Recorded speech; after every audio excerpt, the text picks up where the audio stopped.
ईशान किशन देखाइले बड़ हृदय। रोहित शर्मा को बचाइबा बलिदान देले निज विकेट।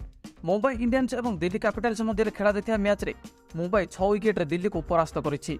दिल्ली देइथिबा 173 रन विजय लक्ष्य को पिछा करथिबा मुंबई इंडियंस आरंभ भल करथिला। अधिनायक रोहित शर्मा और ईशान किशन ओपनिंग दे 7 ओवर 71 रन पार्टनरशिप करथिले। मुंबई को प्रथम झटका ईशान किशन को रूप लागिथिला, जहाँकि ईशान किशन रन आउट होई पाविलियन फेरी जाइथिले।